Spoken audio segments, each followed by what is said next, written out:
Hi friends, എല്ലാവർക്കും എൻ്റെ വരയിലേക്ക് സ്വാഗതം.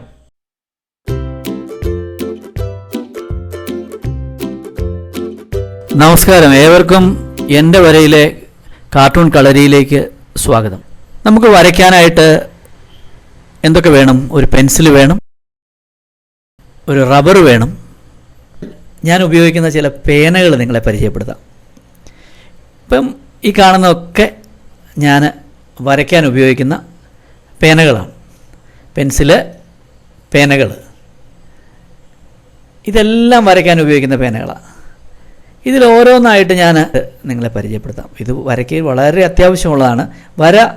കാർട്ടൂൺ വരയ്ക്കുന്ന ഏവർക്കും ഒരു നല്ല ടൂള് ആവശ്യമാണ്. അത്തരത്തിലൊന്നാണ് ഈ സൂപ്പർ ചെസ്സിൽ സ്കെച്ച് പെൻ.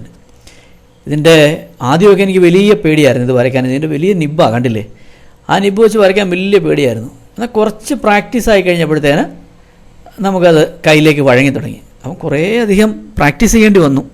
അത് ഓർക്കണം, കുറേ പ്രാക്ടീസ് ചെയ്തിട്ടാണ് ഇത്രയും തടിയും പേന നമുക്ക് കയ്യിലേക്ക് വഴങ്ങി തുടങ്ങിയത്. അപ്പം നന്നായിട്ട് ഞാൻ വരച്ച് പ്രാക്ടീസ് ചെയ്തു. ഈ പേനയിൽ തുടർച്ചയായിട്ട് വരച്ചു. അപ്പോൾ നമുക്കതിന് നമ്മുടെ കയ്യിലേക്ക് വഴങ്ങി. അതുപോലെ മറ്റ് പേനകളും, എല്ലാ പേനകളും വാങ്ങിയാൽ ഉടനെ നമുക്ക് അതേപോലെ ഉപയോഗിക്കാൻ പറ്റില്ല, നന്നായിട്ട് ഉപയോഗിക്കണം. അതുപോലെ മറ്റൊന്നാണ് ഈ സ്റ്റിക്കിൻ്റെ സ്കെച്ച് പെന്ന്. ഇത് ഇച്ചിരി സാധാരണ സ്കെച്ച് പെന്നേക്കാൾ കുറച്ചും കൂടെ നല്ലതാണ് ഇതിൻ്റെ നിബ്ബ്. അപ്പോൾ ഇതും നന്നായിട്ട് നമുക്ക് വരയ്ക്കാൻ ഉപയോഗിക്കാവുന്ന ഒരു പേനയാണ്. ഇത് വെച്ച് നന്നായിട്ട് കാർട്ടൂൺ വരയ്ക്കാം. അപ്പം ഞാൻ ഇത് വെച്ച് കാർട്ടൂൺ വരയ്ക്കുന്നത് നോക്കൂ. ഇത് നല്ല തിൻ ലൈനാണേ. നല്ല തിൻ ലൈനായിട്ട് നമുക്ക് ലൈൻസിനെ കിട്ടും. നല്ല തിൻ ലൈനാണ്. അപ്പം നല്ല ഷാർപ്പായിട്ട് നമുക്ക് കാർട്ടൂൺ വരയ്ക്കാൻ പറ്റുന്ന ഒരു സ്കെച്ച് പേനയാണ്. കുറേ നാളായിട്ട് ഞാൻ ഉപയോഗിച്ചുകൊണ്ടിരിക്കുന്നൊരു പേനയാണ്. എൻ്റെ മഷിയൊക്കെ തീർന്നു തുടങ്ങി, എന്നാലും ഇപ്പോഴും അത് ഉപയോഗിക്കുന്നുണ്ട്. അത് ഉപയോഗിച്ച് ഞാൻ ചിത്രകഥകളും കാർട്ടൂണുകളും ഒക്കെ വരയ്ക്കാൻ ഉപയോഗിക്കുന്നുണ്ട്. അപ്പം നിങ്ങൾക്കും അത്തരത്തിലുള്ള പേനകൾ, അതുപോലുള്ള പേനകൾ സംഘടിപ്പിക്കാനായിട്ട് നിങ്ങൾ ശ്രമിക്കണം. നല്ല പേനകൾ വാങ്ങി സൂക്ഷിക്കണം. എന്നാലേ നമുക്ക് നന്നായിട്ട് വരയ്ക്കാൻ പറ്റുള്ളൂ. നല്ല പേന കൈവശമുണ്ടെങ്കിൽ നമുക്ക് നല്ല കൈ ഒഴുക്കോടുകൂടി കാർട്ടൂൺ വരയ്ക്കാൻ സാധിക്കും. അതുപോലെ മറ്റൊരു പേന, ഇതൊരു കാലിഗ്രാഫി പെന്നാണ്. കാലിഗ്രാഫി പെന്നാണെങ്കിലും ഞാനിത് വെച്ച് ഇലസ്ട്രേഷൻ വരയ്ക്കാറുണ്ട്, കാർട്ടൂൺ വരയ്ക്കാറുണ്ട്. കുറച്ചുകൂടെ ഡെപ്താണ്. 3 പോയിൻറ്റിൻ്റെ ഒരു കാലിഗ്രാഫി പെന്നാണ്. നോക്കിക്കേ, ഇത് വെച്ച് വളരെ ഈസി ആയിട്ട് വരയ്ക്കാൻ പറ്റും. ഇത് നമുക്കൊരു കൈത്തഴക്കം വേണം. നമ്മളിതെല്ലാം ഉപയോഗിച്ച് പ്രാക്ടീസ് ചെയ്യണം. പ്രാക്ടീസ് ചെയ്താലേ നമുക്ക് ഇത് പെട്ടെന്ന് വരയ്ക്കാൻ പറ്റുള്ളൂ. കാർട്ടൂൺ പെട്ടെന്ന് വരയ്ക്കണമെന്ന് നിർബന്ധമൊന്നുമില്ല. ഇത് കാലിഗ്രാഫി പെന്ന് ഞാൻ കാണിച്ചു. ഇപ്പോൾ ഉള്ളത് വേറൊരു പേന, ഒരു 0.1ൻ്റെ ഒരു പേനയാണ്. അതും നന്നായിട്ട് നമുക്ക് വരയ്ക്കാൻ പറ്റുന്ന ഒരു പേനയാണ്. നോക്കൂ, എത്ര രസമായിട്ട് നമുക്കത് വരയ്ക്കാൻ സാധിക്കുമെന്ന് നോക്കൂ. ഇത് വർഷങ്ങളായിട്ട് നമ്മളത് പ്രാക്ടീസ് ചെയ്തുകൊണ്ടാണ് നമുക്ക് ഇത്ര പെട്ടെന്ന് ഈസി ആയിട്ട് വരയ്ക്കാൻ പറ്റുന്നത്. അപ്പം നമ്മൾ ഇപ്പം ഞാനിപ്പം 3, 2, 5 പേന പരിചയപ്പെടുത്തി. 5 ശൈലിയിലത് 5 ലൈൻസാണ് അതിൽ നിന്ന് വീഴുന്നതെന്ന് മനസ്സിലായില്ലേ? ഒരാൾ തന്നെ വരച്ച 5 ലൈൻസ്, 5 ടൈപ്പ് ഓഫ് ലൈൻസാണിത്. ഓരോ ഇലസ്ട്രേഷനും ഓരോ ടൈപ്പാണ്, ശ്രദ്ധിച്ചില്ലേ? അതുപോലെ ഏറ്റവും പ്രധാനം, പേന കൊണ്ട്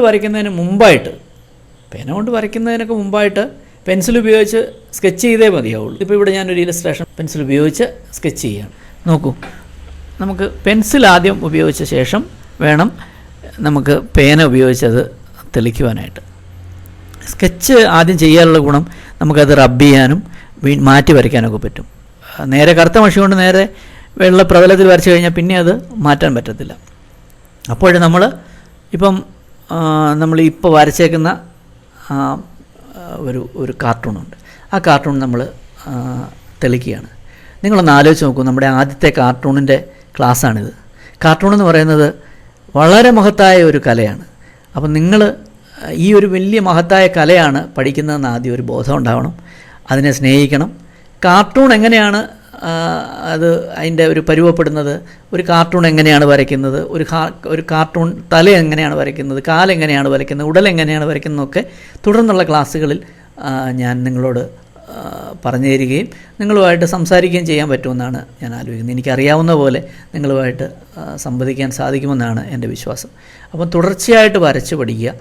ഇതിൻ്റെ ആദ്യത്തെ ക്ലാസ് എന്നുള്ളത് തീർച്ചയായിട്ടും ടൂൾസിനെ കുറിച്ചായിരുന്നു. നല്ല പേനയും പെൻസിലും ഒക്കെ വാങ്ങി സൂക്ഷിക്കുക. നന്നായിട്ട് തുടർച്ചയായിട്ട് വരയ്ക്കുക. അപ്പോൾ നിങ്ങൾക്ക് തീർച്ചയായിട്ടും ഒരു നല്ല കാർട്ടൂണിസ്റ്റ് ആകാനുള്ള സാധ്യതയാണ് ഇവിടെ ഉള്ളത്. അത് പരമാവധി ഉപയോഗിക്കുക. എല്ലാവരോടും ഈ പറയുന്ന ക്ലാസ് തുടർച്ചയായിട്ട് കേൾക്കാൻ ഞാൻ അഭ്യർത്ഥിക്കുകയാണ്. ഇന്നത്തെ വീഡിയോ എല്ലാവർക്കും ഇഷ്ടപ്പെട്ട് കാണുമെന്ന് വിചാരിക്കുന്നു. ഇഷ്ടപ്പെട്ടവർ ലൈക്ക് ചെയ്യണം, സബ്സ്ക്രൈബ് ചെയ്യണം. അതുപോലെ തന്നെ പുതിയ വീഡിയോകൾക്കായി ബെൽ ഐക്കൺ അമർത്തുകയും ചെയ്യാം. അപ്പം അടുത്ത ദിവസം ഒരു പുതിയ വീഡിയോയുമായി കാണുന്നവരെ ഗുഡ് ബൈ.